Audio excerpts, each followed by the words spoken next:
ರಾಶಿಯವರೇ ನಮಸ್ಕಾರ ಸ್ನೇಹಿತರೆ.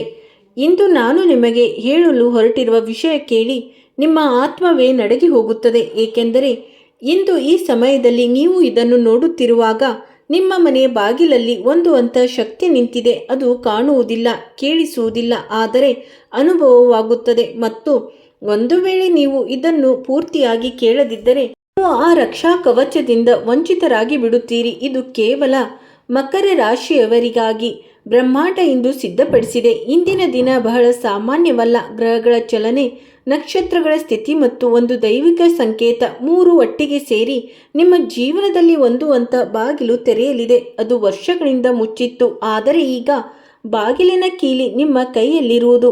ಕೇವಲ ಅವರ ಬಳಿ ಯಾರು ಇದನ್ನು ಪೂರ್ತಿ ಕೇಳುತ್ತಾರೋ. ಹಾಗಾಗಿ ನಾನು ನಿಮ್ಮಲ್ಲಿ ವಿನಂತಿ ಮಾಡಿಕೊಳ್ಳುತ್ತಿದ್ದೇನೆ, ಈಗಲೇ ನೀವು ಏನೇ ಕೆಲಸ ಮಾಡುತ್ತಿದ್ದರೂ ಅದನ್ನು ಒಂದು ಕಡೆ ಇಡಿ. ಏಕೆಂದರೆ ಇದು ಕೇವಲ ರಾಶಿ ಫಲವಲ್ಲ, ಇದು ನಿಮ್ಮ ಜೀವನದ ಒಂದು ಅಂತಹ ಕ್ಷಣ. ಅದು ಭವಿಷ್ಯ ಮತ್ತೆ ಬರುವುದಿಲ್ಲ. ಮಕರ ರಾಶಿಯವರು ಬುದ್ಧಿ, ಚಾತುರ್ಯ, ಸಂವಹನ ಮತ್ತು ಬುಧ ದೇವರ ಅಪಾರ ಕೃಪೆ. ಆದರೆ ಇಂದು ನಾನು ನಿಮಗೆ ಹೇಳುತ್ತಿದ್ದೇನೆ ಸ್ನೇಹಿತರೆ, ನಿಮ್ಮ ಮನೆಯ ರಕ್ಷಣೆ ಯಾರು ಮಾಡುತ್ತಿದ್ದಾರೆ ಎಂದು. ಇವರು ಯಾವುದೇ ಸಾಮಾನ್ಯ ದೇವತೆಯಲ್ಲ. ಇವರು ಆ ಶಕ್ತಿ. ಯಾರ ಹೆಸರು ಕೇಳಿದ ಕೂಡಲೇ ನಕಾರಾತ್ಮಕ ಶಕ್ತಿ ನಡಗಿ ಹೋಗುತ್ತದೆ. ಮತ್ತು ಈ ಶಕ್ತಿ ಇಂದು ಇದೇ ಸಮಯದಲ್ಲಿ ನಿಮ್ಮ ಮನೆ ಹೊತ್ತಿಲಲ್ಲಿ ನೆಲೆಸಿದ್ದಾರೆ. ನಾನು ಈಗ ಹೇಳುವುದು ಇನ್ನು ಸ್ವಲ್ಪ ಹೊತ್ತಿನಲ್ಲೇ ನಿಮಗೆ ಅರ್ಥವಾಗುತ್ತದೆ. ನಿಮ್ಮ ಜೀವನದಲ್ಲಿ ಕಳೆದ ಕೆಲವು ಸಮಯದಿಂದ ಏನೇ ಏರುಪೇರು ನಡೆಯುತ್ತಿತ್ತೋ ಅದು ಆಕಸ್ಮಿಕವಾಗಿರಲಿಲ್ಲ. ಅದು ಒಂದು ಪರೀಕ್ಷೆಯಾಗಿತ್ತು ಮತ್ತು ಇಂದು ಆ ಪರೀಕ್ಷೆಯ ಫಲಿತಾಂಶ ಬರಲಿದೆ. ಸ್ವಲ್ಪ ಯೋಚಿಸಿ ನೋಡಿ. ಇತ್ತೀಚೆಗೆ ನಿಮಗೆ ಅನಿಸುತ್ತಿತ್ತು ಎಲ್ಲವೂ ಸರಿಯಾಗಿ ನಡೆಯುತ್ತಿದೆ ಎಂದು. ಇದ್ದಕ್ಕಿದ್ದಂತೆ ಏನೋ ಒಂದು ಆಯಿತು. ಅದು ನಿಮ್ಮನ್ನು ಒಳಗಿನಿಂದ ಅಲ್ಲುಗಾಡಿಸಿ ಬಿಟ್ಟಿತ್ತು. ಯಾವುದಾದರೂ ಸಂಬಂಧದಲ್ಲಿ ಬಿರುಕು, ಹಣದ ವಿಷಯದಲ್ಲಿ ತಕ್ಷಣ ಒಂದು ಸಮಸ್ಯೆ ಎದುರಾಗುವುದು. ಯಾರಾದರೂ ನಿಮ್ಮವರೇ ಮೋಸ ಮಾಡಿದರು. ಒಂದು ವೇಳೆ ಇವುಗಳಲ್ಲಿ ಯಾವುದಾದರೂ ಮಾತು ನಿಮ್ಮ ಜೊತೆ ಆಗಿದ್ದರೆ ನಿಲ್ಲಿ. ಏಕೆಂದರೆ ಇದೆಲ್ಲ ಆ ದೊಡ್ಡ ಬದಲಾವಣೆ ತಯಾರಿಯಾಗಿತ್ತು. ಅದು ಇಂದು ಶುರುವಾಗಲಿದೆ. ಸ್ನೇಹಿತರೆ, ಕಮೆಂಟ್ ಬಾಕ್ಸ್ನಲ್ಲಿ ಜೈ ವಿಷ್ಣು ಎಂದು ಇಷ್ಟನ್ನೇ ಬರೆಯಿರಿ ಮತ್ತು ನೋಡಿ ಹೇಗೆ ನಿಮ್ಮ ಜೀವನದಲ್ಲಿ ಒಂದು ಅದೃಶ್ಯ ಶಕ್ತಿ ಕೆಲಸ ಮಾಡಲು ಶುರು ಮಾಡುತ್ತದೆ. ಸ್ನೇಹಿತರೆ, ಇದು ಯಾವುದೇ ಮೂಢನಂಬಿಕೆಯಲ್ಲ, ಇದು ಶಕ್ತಿಯ ವಿಜ್ಞಾನ. ನಾವು ಯಾವುದೇ ದೈವಿಕ ಹೆಸರನ್ನು ಉಚ್ಚರಿಸಿದಾಗ ನಮ್ಮ ಸುತ್ತಮುತ್ತಲಿನ ತರಂಗಗಳು ಬದಲಾಗುತ್ತವೆ.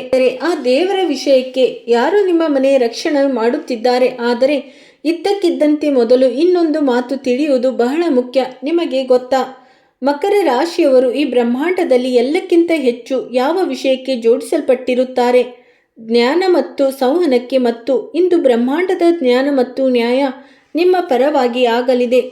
ಮಕರ ರಾಶಿಯವರು ಈಗಲೂ ಒಂದು ಅಂತಹ ಸ್ಥಿತಿಯಲ್ಲಿ ಇದ್ದಾರೆ. ಅದು ದಶಕಗಳಲ್ಲಿ ಒಮ್ಮೆ ಬರುತ್ತದೆ. ಅವರ ಕಿರಣಗಳು ಇಂದು ನಿಮ್ಮ ಜೀವನದ ಪ್ರತಿ ಕ್ಷೇತ್ರವನ್ನು ಪ್ರಭಾವಿತ ಮಾಡುತ್ತಿವೆ. ಆದರೆ ಕೇವಲ ಬುಧ ದೇವ ಅಲ್ಲ, ಇಂದು ಗುರು, ಶನಿ ಮತ್ತು ಇನ್ನೊಂದು ಗ್ರಹ ನಿಲ್ಲಿ. ಆ ಗ್ರಹದ ಹೆಸರು ನಾನು ನಂತರ ಹೇಳುತ್ತೇನೆ. ಇವೆಲ್ಲ ಸರಿ ಒಂದು ಅಂತಹ ಯೋಗ ಮಾಡುತ್ತಿದೆ. ಅದು ಮಕರ ರಾಶಿಯವರಿಗೆ ಯಾವುದೇ ವರದಾನಕ್ಕಿಂತ ಕಡಿಮೆ ಇಲ್ಲ. ಆದರೆ ಎಚ್ಚರಿಕೆಯೂ ಇದೆ. ಒಂದು ದೊಡ್ಡ ಎಚ್ಚರಿಕೆ. ಕೆಲವು ಜನ ಇದ್ದಾರೆ ನಿಮ್ಮ ಜೀವನದಲ್ಲಿ, ಯಾರು ನಿಮ್ಮ ಒಳ್ಳೆಯದನ್ನು ಬಯಸುವಂತೆ ಕಾಣುತ್ತಾರೆ, ಯಾರು ನಿಮ್ಮ ಜೊತೆ ನಗುತ್ತಾರೆ, ತಿನ್ನುತ್ತಾರೆ, ಇರುತ್ತಾರೆ. ಆದರೆ ಒಳಗೆ ಅವರು ನಿಮ್ಮ ಪ್ರಗತಿಯನ್ನು ನೋಡಲು ಬಯಸುವುದಿಲ್ಲ. ಮತ್ತು ಈ ಜನರು ಯಾವ ನಕಾರಾತ್ಮಕ ಶಕ್ತಿಯನ್ನು ನಿಮ್ಮ ಮನೆಗೆ ಕಳುಹಿಸಿದ್ದಾರೋ ಅದನ್ನು ಇಂದು ಈ ದೇವತೆ ನಾಶ ಮಾಡಲಿದ್ದಾರೆ. ಯಾರು ನಿಮ್ಮ ಮನೆಯ ರಕ್ಷಣೆ ಮಾಡುತ್ತಿದ್ದಾರೆ? ಇದನ್ನು ಕೇಳಿ ನಿಮ್ಮ ಮನಸ್ಸಿನಲ್ಲಿ ಒಂದು ಪ್ರಶ್ನೆ ಮೂಡುತ್ತಿರಬಹುದು, ಯಾರು ಆ ದೇವತೆ? ತಾಳ್ಮೆ ಇಟ್ಟುಕೊಳ್ಳಿ, ಏಕೆಂದರೆ ಆ ರಹಸ್ಯವನ್ನು ಸರಿಯಾದ ಸಮಯದಲ್ಲಿ ತೆರೆಯುವುದು ಮುಖ್ಯ. ನಿಮ್ಮ ಮಾಹಿತಿಗಾಗಿ, ನಿಮ್ಮ ಜೀವನದಲ್ಲಿ ಎಂಥದ್ದೇ ಸಮಸ್ಯೆಗಳಿದ್ದರೂ ಸ್ಕ್ರೀನ್ ಮೇಲೆ ಕಾಣುತ್ತಿರುವ ಗುರೂಜಿಯವರಿಗೆ ಕರೆ ಮಾಡಿ. ಗುರೂಜಿಯವರು ವಿದ್ಯೆ, ಉದ್ಯೋಗ, ವ್ಯಾಪಾರ, ಗಂಡ ಹೆಂಡತಿ ಕಲಹ, ಅತ್ತೆ ಸೊಸೆ ಕಲಹ, ಮದುವೆ ವಿಳಂಬ, ಸಂತಾನ ಸಮಸ್ಯೆ, ಶತ್ರು ಕಾಟ, ವಶೀಕರಣ, ನಿಮ್ಮ ಯಾವುದೇ ಸಮಸ್ಯೆಗಳಿದ್ದರೂ ತುಳುನಾಡಿನ ದೈವಾರಾಧನೆಯಿಂದ ಹಾಗೂ ಶ್ರೀ ಸಾಯಿಬಾಬಾ ದೈವಿಕ ಶಕ್ತಿಯಿಂದ ಶೀಘ್ರ ಶಾಶ್ವತ ಪರಿಹಾರ ಮಾಡಿಕೊಡುತ್ತಾರೆ. ಸ್ನೇಹಿತರೆ, ಈಗ ಮಾತನಾಡೋಣ ನಿಮ್ಮ ಜೀವನದ ಅತ್ಯಂತ ಮುಖ್ಯವಾದ ವಿಷಯದ ಬಗ್ಗೆ. ಹಣ, ಆರ್ಥಿಕ ಸ್ಥಿತಿ, ಹಣದ ಬರುವಿಕೆ, ಹೋಗುವಿಕೆ. ಮಕರ ರಾಶಿಯವರಿಗೆ ಆರ್ಥಿಕ ಕ್ಷೇತ್ರದಲ್ಲಿ ಒಂದು ಬಹಳ ದೊಡ್ಡ ಸಂಕೇತ ಸಿಗುತ್ತಿದೆ. ಆ ಸಂಕೇತ ನಿಮ್ಮ ಯಾವ ಹಣ ನಿಂತು ಹೋಗಿತ್ತೋ, ನಿಮ್ಮ ಯಾವ ಹಕ್ಕು ಆಗಿತ್ತೋ ಮತ್ತು ಯಾರಾದರೂ ಒತ್ತಿ ಇಟ್ಟುಕೊಂಡಿದ್ದರೋ ಅದು ಈಗ ವಾಪಸ್ ಬರಲಿದೆ. ಸ್ನೇಹಿತರೆ, ಬೇರೆ ಜನರು ಮುಂದೆ ಹೋಗುತ್ತಿದ್ದಾರೆ ಮತ್ತು ನೀವು ಹಿಂದೆ ಉಳಿಯುತ್ತಿದ್ದೀರಿ. ಆದರೆ ಇಲ್ಲಿ ಈ ಯೋಜನೆ ತಪ್ಪು ಮತ್ತು ಇಂದು ಆ ದೇವತೆ ಯಾರು ನಿಮ್ಮ ಮನೆಯ ರಕ್ಷಣೆ ಮಾಡುತ್ತಿದ್ದಾರೋ ಅವರು ನಿಮಗೆ ಹೇಳಲು ಬಯಸುತ್ತಾರೆ. ನೀವು ಸರಿಯಾದ ದಾರಿಯಲ್ಲಿದ್ದೀರಿ. ನಿಮ್ಮ ಶ್ರಮ ವ್ಯರ್ಥವಾಗಿಲ್ಲ ಮತ್ತು ನೀವು ಕಳೆದುಕೊಂಡ ಸಮಯ ಅದು ಮರಳಿ ಬರಲಿದೆ. ಒಂದು ವೇಳೆ ನೀವು ಇನ್ನೂ ಇದನ್ನು ನೋಡುತ್ತಾ ಇದ್ದೀರಿ ಅಂದರೆ ಅದರ ಅರ್ಥ ನಿಮ್ಮ ಜೀವನದಲ್ಲಿ ಏನೋ ದೊಡ್ಡದು ಆಗಲಿದೆ ಮತ್ತು ಇದು ಕಾಕತಾಳೀಯವಲ್ಲ. ನೀವು ಇಂದು ಈ ವಿಡಿಯೋದವರೆಗೂ ಬಂದಿದ್ದು ಇದು ಒಂದು ದೈವಿಕ ವ್ಯವಸ್ಥೆ. ವಿಡಿಯೋಗೆ ಈಗಲೇ ಒಂದು ಲೈಕ್ ಮಾಡಿ ಮತ್ತು ಒಂದು ವೇಳೆ ನೀವು ಇನ್ನೂ ಈ ಚಾನಲ್ಗೆ ಸಬ್ಸ್ಕ್ರೈಬ್ ಆಗಿಲ್ಲವೆಂದರೆ ಈಗಲೇ ಸಬ್ಸ್ಕ್ರೈಬ್ ಮಾಡಿಕೊಳ್ಳಿ. ಏಕೆಂದರೆ ಮುಂದೆ ನಾನು ಹೇಳಲು ಹೊರಟಿರುವ ವಿಷಯ ಆ ಜನರಿಗಾಗಿ ಆಗಿದೆ ಯಾರು ನಿಜವಾಗಲೂ ತಮ್ಮ ಜೀವನದಲ್ಲಿ ಬದಲಾವಣೆ ಬಯಸುತ್ತಾರೆ. ಈಗ ಮಾತನಾಡೋಣ ಆ ದೇವರ ಬಗ್ಗೆ. ಅದಕ್ಕಿಂತ ಮೊದಲು ಇನ್ನೊಂದು ಮುಖ್ಯವಾದ ಮಾತು, ನಿಮ್ಮ ಮನೆಯಲ್ಲಿ ಇತ್ತೀಚೆಗೆ ಯಾವುದಾದರೂ ವಿಚಿತ್ರ ಘಟನೆ ನಡೆಯುವುದು, ಯಾವುದಾದರೂ ವಸ್ತು ಕಾರಣವಿಲ್ಲದೆ ಒಡೆಯುವುದು, ಯಾವುದಾದರೂ ಕನಸು ಬರುವುದು ಅಥವಾ ಬಹಳ ಸ್ಪಷ್ಟವಾಗಿತ್ತು ರಾತ್ರಿ ಯಾವುದಾದರೂ ಸದ್ದಿನಿಂದ ನಿದ್ದೆ ಕೆಡುವುದು. ಒಂದು ವೇಳೆ ಹೌದು ಅಂದರೆ ಇದೆಲ್ಲ ದೈವಿಕ ಶಕ್ತಿಯ ಸಂಕೇತಗಳು. ಅದು ನಿಮ್ಮ ಮನೆಗೆ ಪ್ರವೇಶ ಮಾಡುತ್ತಿದೆ. ಇದು ಭಯಾನಕವಲ್ಲ, ಇದು ಶುಭ ಸುದ್ದಿ. ಏಕೆಂದರೆ ಯಾವಾಗ ಯಾವುದೇ ದೈವಿಕ ಶಕ್ತಿ ಯಾವುದೇ ಮನೆಗೆ ಪ್ರವೇಶ ಮಾಡುತ್ತದೆಯೋ ಆಗ ಮೊದಲು ಅದು ನಕಾರಾತ್ಮಕತೆಯನ್ನು ಒಡೆಯುತ್ತದೆ ಮತ್ತು ಅದರಿಂದಲೇ ನಿಮಗೆ ಈ ಸಂಕೇತಗಳು ಸಿಗುತ್ತಿದ್ದವು. ರಾಶಿಯವರು ಸ್ವಭಾವದಿಂದ ಬಹಳ ಬುದ್ಧಿವಂತರು, ಚುರುಕು ಮನಸ್ಸಿನವರು, ಮಾತಿನಲ್ಲಿ ಚತುರರು. ಆದರೆ ಕೆಲವೊಮ್ಮೆ ಅವರು ತಮ್ಮದೇ ಆಲೋಚನೆಗಳ ಗೊಂದಲದಲ್ಲಿ ಸಿಲುಕಿಕೊಳ್ಳುತ್ತಾರೆ. ನೀವು ಬೇರೆಯವರ ಭಾವನೆಗಳನ್ನು ಬಹಳ ಬೇಗ ಅರ್ಥ ಮಾಡಿಕೊಳ್ಳುತ್ತೀರಿ. ನೀವು ಬೇರೆಯವರ ನೋವನ್ನು ನಿಮ್ಮ ನೋವು ಎಂದು ತಿಳಿಯುತ್ತೀರಿ ಮತ್ತು ಅದಕ್ಕಾಗಿ ಕೆಲವೊಮ್ಮೆ ನೀವು ನಿಮ್ಮನ್ನೇ ಮರೆತು ಬಿಡುತ್ತೀರಿ. ನೀವು ಬೇರೆಯವರಿಗಾಗಿ ಎಷ್ಟು ಮಾಡುತ್ತೀರಿ, ನಿಮಗಾಗಿ ಏನು ಉಳಿಯುವುದೇ ಇಲ್ಲ. ಆದರೆ ಇಂದು ಆ ದೇವತೆ ನಿಮಗಾಗಿ ಬಂದಿದ್ದಾರೆ, ಕೇವಲ ನಿಮಗಾಗಿ. ಮತ್ತು ಅವರು ಹೇಳುತ್ತಿದ್ದಾರೆ, ಈಗ ನಿಮ್ಮ ಸರದಿ. ಪ್ರೀತಿ ಮತ್ತು ಸಂಬಂಧದ ಬಗ್ಗೆ ಮಾತನಾಡಿದರೆ ಈ ಕ್ಷೇತ್ರ ಇಂದು ಬಹಳ ಸಂವೇದನಾಶೀಲವಾಗಿದೆ. ಕೆಲವು ಜನರು ಇದ್ದಾರೆ ಯಾರು ಪ್ರೀತಿಯಲ್ಲಿದ್ದಾರೆ ಮತ್ತು ಅವರಿಗೆ ಉತ್ತರ ಸಿಗುತ್ತಿಲ್ಲ. ಕೆಲವು ಜನರು ಇದ್ದಾರೆ ಯಾರು ಸಂಬಂಧದಲ್ಲಿ ಕಹಿ ಬಂದಿದೆ, ಯಾರು ಒಂಟಿಯಾಗಿದ್ದಾರೆ, ಯಾರ ಕಾಯುವಿಕೆಗೆ ಮಾಡುತ್ತಿದ್ದಾರೆ. ಮತ್ತು ಕೆಲವು ಜನರು ಇದ್ದಾರೆ ಯಾರು ಯಾರನ್ನು ಕಳೆದುಕೊಳ್ಳುವ ಭಯದಲ್ಲಿ ಬದುಕುತ್ತಿದ್ದಾರೆ.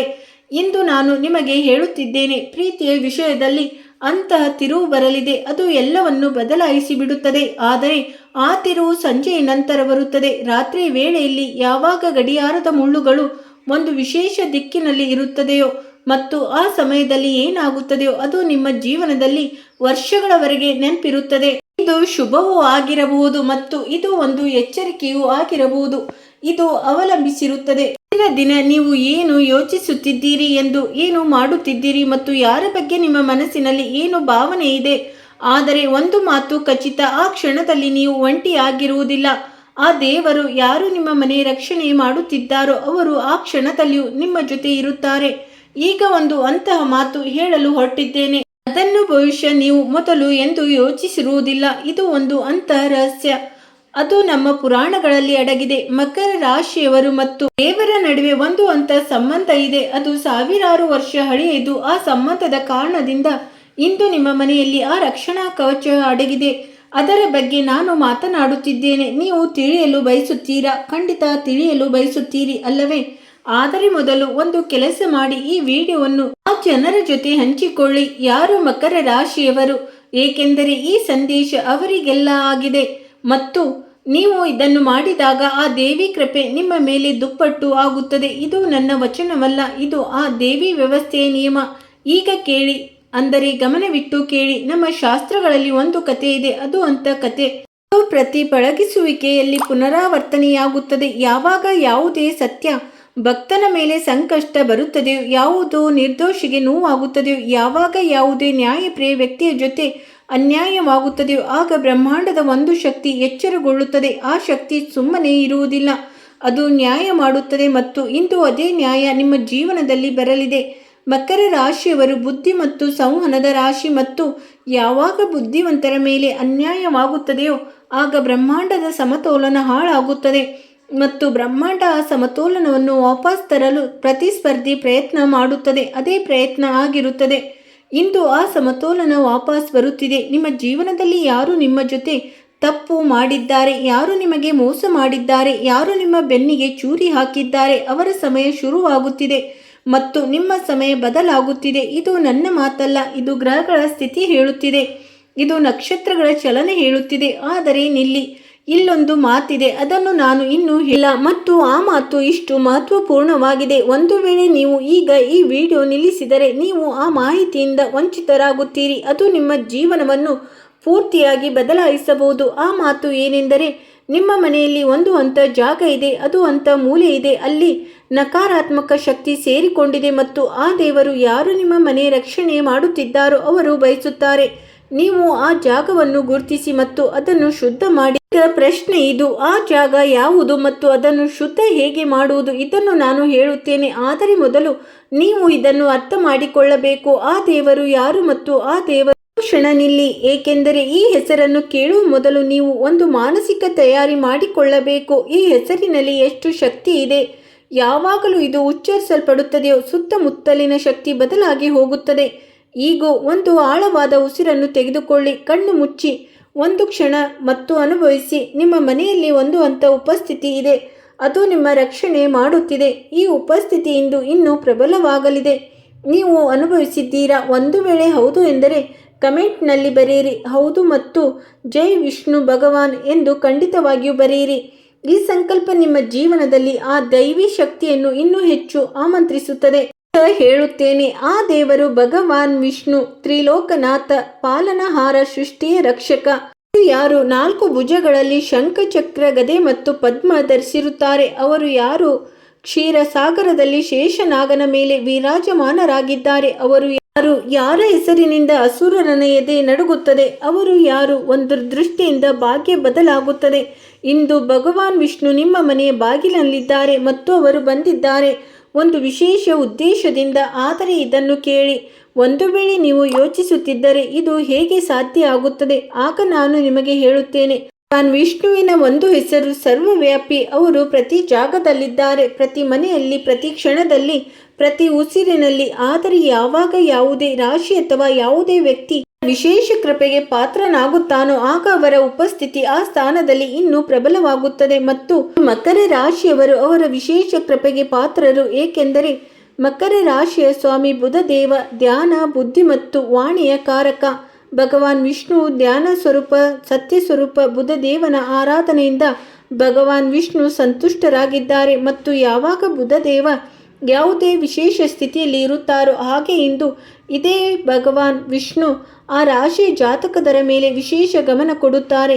ಇದು ಜ್ಯೋತಿಷ್ಯದ ಒಂದು ಆಳವಾದ ರಹಸ್ಯ, ಅದು ಬಹಳ ಕಡಿಮೆ ಜನರಿಗೆ ಗೊತ್ತಿದೆ. ನಾನು ಮೊದಲು ಕೇಳಿದ್ದೆ, ನಿಮ್ಮ ಮನೆಯಲ್ಲಿ ಯಾವ ಜಾಗದಲ್ಲಿ ನಕಾರಾತ್ಮಕ ಶಕ್ತಿ ಸೇರಿದೆ ಮತ್ತು ಅದನ್ನು ಹೇಗೆ ಶುದ್ಧ ಮಾಡುವುದು? ಈ ಮಾತು ಬಹಳ ಗಮನವಿಟ್ಟು ಕೇಳಿ, ಏಕೆಂದರೆ ಈ ಮಾಹಿತಿ ಬಹಳ ಮಹತ್ವಪೂರ್ಣ ಮತ್ತು ಇದು ನಿಮ್ಮ ಜೀವನದಲ್ಲಿ ತಕ್ಷಣ ಫಲಿತಾಂಶ ಕೊಡಬಹುದು.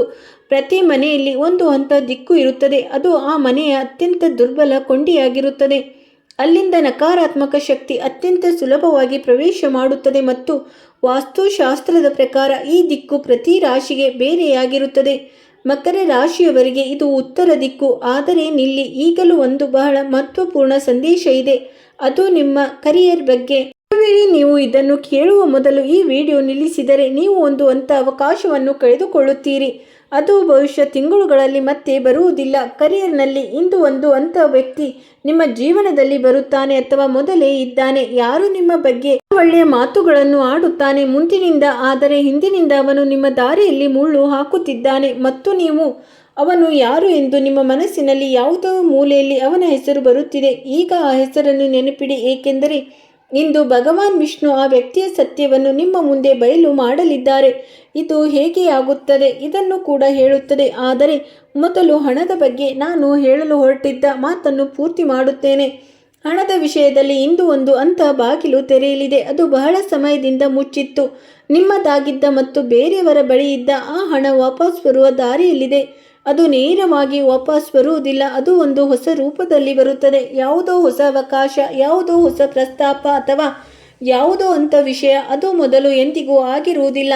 ಆದರೆ ಎಚ್ಚರಿಕೆಯಿಂದಿರಿ, ಅದರ ಜೊತೆಯಲ್ಲಿ ಒಂದು ಬಲೆಯೂ ಇರಬಹುದು ಮತ್ತು ಆ ಬಲೆ ಹಾಕಿರುವವನು ಆ ವ್ಯಕ್ತಿ. ಯಾರ ಹೆಸರು ಈಗ ನಿಮ್ಮ ಮನಸ್ಸಿಗೆ ಬಂತು? ಭಗವಾನ್ ವಿಷ್ಣು ಹೇಳುತ್ತಾರೆ, ಅವರ ಭಕ್ತನ ಜೊತೆ ಯಾರು ಮೋಸ ಮಾಡಲು ಸಾಧ್ಯವಿಲ್ಲ ಮತ್ತು ಒಂದು ವೇಳೆ ಯಾರಾದರೂ ಮಾಡಲು ಪ್ರಯತ್ನಿಸಿದರೆ ಅವನೇ ಆ ಮೋಸದಲ್ಲಿ ಸಿಕ್ಕಿ ಹಾಕಿಕೊಳ್ಳುತ್ತಾನೆ. ಇದು ಅವರ ವಚನ ಮತ್ತು ಇಂದು ಆ ವಚನ ನಿಮ್ಮ ಜೀವನದಲ್ಲಿ ನಿಜವಾಗಲಿದೆ.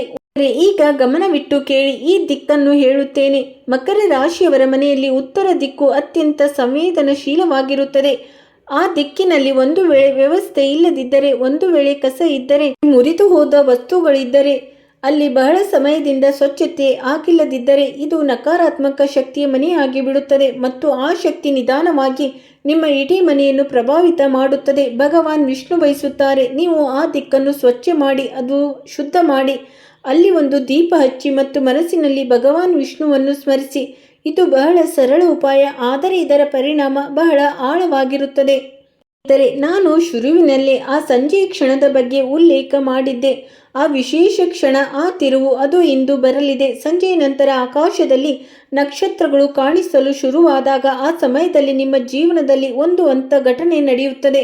ಅದು ನಿಮ್ಮನ್ನು ದಂಗುಬಡಿಸುತ್ತದೆ. ಆ ಘಟನೆ ನಿಮ್ಮ ಪ್ರೀತಿಯ ಜೀವನಕ್ಕೆ ಸಂಬಂಧಿಸಿದ್ದಿರಬಹುದು ಅಥವಾ ಈ ಘಟನೆ ನಿಮ್ಮ ಒಳಗಿನಿಂದ ಬರಬಹುದು. ಒಂದು ಹಠಾತ್ ಅನುಭವ, ಒಂದು ಯೋಜನೆ, ಅದು ಮೊದಲು ಎಂದು ಬಂದಿರಲಿಲ್ಲ ಮತ್ತು ಆ ಅನುಭವವನ್ನು ನೀವು ಯೋಚನೆಯನ್ನು ಸಹ ಮಾಡಿರುವುದಿಲ್ಲ. ಆ ಘಟನೆಯನ್ನು ಗಮನವಿಟ್ಟು ನೋಡಿ, ಏಕೆಂದರೆ ಅದರಲ್ಲಿ ಭಗವಾನ್ ವಿಷ್ಣುವಿನ ಸಂದೇಶ ಅಡಗಿರುತ್ತದೆ. ಈ ಸಂದೇಶ ನಿಮಗೆ ಹೇಳುತ್ತದೆ ಮುಂದಿನ ದಾರಿ ಏನೆಂದು ಮತ್ತು ಆ ದಾರಿ ಎಷ್ಟು ಸ್ಪಷ್ಟವಾಗಿರುತ್ತದೆ ಎಂದು. ಭಗವಾನ್ ವಿಷ್ಣುವನ್ನು ನೀವು ಮನಸ್ಸಿನಲ್ಲಿ ಜಪ ಮಾಡಿಕೊಳ್ಳಿ, ನಿಮಗೆ ಒಳ್ಳೆಯದು ಆಗುತ್ತದೆ. ಇಂದು ಭಗವಾನ್ ವಿಷ್ಣು ನಿಮ್ಮ ಮನೆಗೆ ಬಂದಿದ್ದಾರೆ. ಅವರು ನಿಮ್ಮ ರಕ್ಷಣೆ ಮಾಡುತ್ತಿದ್ದಾರೆ. ಅವರು ನಿಮ್ಮ ಶತ್ರುಗಳನ್ನು ಸೋಲಿಸುತ್ತಿದ್ದಾರೆ. ಅವರು ನಿಮ್ಮ ಕನಸುಗಳನ್ನು ನನಸಾಗಿಸುವ ದಾರಿ ಮಾಡುತ್ತಿದ್ದಾರೆ. ಅವರು ನಿಮ್ಮ ಪ್ರೀತಿಯನ್ನು ನೀರು ಹಾಕಿ ಬೆಳೆಸುತ್ತಿದ್ದಾರೆ. ಅವರು ನಿಮ್ಮ ಹಣದ ಬಾಗಿಲು ತೆರೆಯುತ್ತಿದ್ದಾರೆ ಮತ್ತು ಅವರು ನಿಮ್ಮ ಭಯವನ್ನು ಸುಡುತ್ತಿದ್ದಾರೆ. ನೀವು ಒಂದು ಕೆಲಸ ಮಾಡಬೇಕು, ಅವರ ಮೇಲೆ ಭರವಸೆ ಇಡಬೇಕು. ಇಂದು ಈ ವಿಡಿಯೋ ನೋಡಿದ ನಂತರ ಒಂದು ಕೆಲಸ ಖಂಡಿತವಾಗಿಯೂ ಮಾಡಿ. ಮನಸ್ಸಿನಲ್ಲಿ ಹೇಳಿ, ಹೇ ವಿಷ್ಣು ಭಗವಾನ್, ನಾನು ನಿಮ್ಮ ಭಕ್ತ, ನಾನು ನಿಮ್ಮ ಮೇಲೆ ಭರವಸೆ ಇಡುತ್ತೇನೆ. ನೀವು ನನ್ನ ಮನೆಯ ರಕ್ಷಣೆ ಮಾಡಿ, ನೀವು ನನ್ನ ಜೀವನದಲ್ಲಿ ಬೆಳಕು ತನ್ನಿ. ಹೀಗೆ ನೀವು ಪ್ರಾರ್ಥನೆ ಮಾಡಿ, ಭಗವಾನ್ ವಿಷ್ಣು ನಿಮ್ಮ ಎಲ್ಲ ಆಸೆಗಳನ್ನು ಈಡೇರಿಸುತ್ತಾರೆ. ಸ್ನೇಹಿತರೆ, ಇಂದಿಗೆ ಇಷ್ಟೇ. ಕಮೆಂಟ್ನಲ್ಲಿ ಪೂರ್ಣ ಭಕ್ತಿಯಿಂದ ಖಂಡಿತವಾಗಿಯೂ ಜೈ ವಿಷ್ಣು ಭಗವಾನ್ ಎಂದು ಬರೆಯಿರಿ. ಸ್ನೇಹಿತರೆ, ಈ ವಿಡಿಯೋವನ್ನು ಎಲ್ಲ ಮಕರ ರಾಶಿ ಸ್ನೇಹಿತರಿಗೆ ತಲುಪಿಸಿ. ಈ ವಿಡಿಯೋಗೆ ಒಂದು ಲೈಕ್ ಮಾಡಿ, ನಮ್ಮ ಚಾನಲ್ನನ್ನು ಸಬ್ಸ್ಕ್ರೈಬ್ ಮಾಡಿಕೊಳ್ಳಿ. ಇದರಿಂದ ಇಂಥ ದೈವಿ ಸಂದೇಶ ನಿಮಗೆ ಯಾವಾಗಲೂ ತಲುಪುತ್ತಿರುತ್ತದೆ. ಭಗವಾನ್ ವಿಷ್ಣು ನಿಮ್ಮ ಮನೆಯಲ್ಲಿದ್ದಾರೆ, ನಿಮ್ಮ ಜೊತೆ ಇದ್ದಾರೆ, ನಿಮ್ಮ ರಕ್ಷಣೆಯಲ್ಲಿದ್ದಾರೆ ಮತ್ತು ಯಾವಾಗಲೂ ಇರುತ್ತಾರೆ. ಜೈ ಶ್ರೀ ಹರಿ, ಜೈ ಜೈ ಶ್ರೀ ವಿಷ್ಣು ಭಗವಾನ್. ಸ್ನೇಹಿತರೆ, ವಿಡಿಯೋ ನೋಡಿದ್ದಕ್ಕಾಗಿ ಧನ್ಯವಾದಗಳು.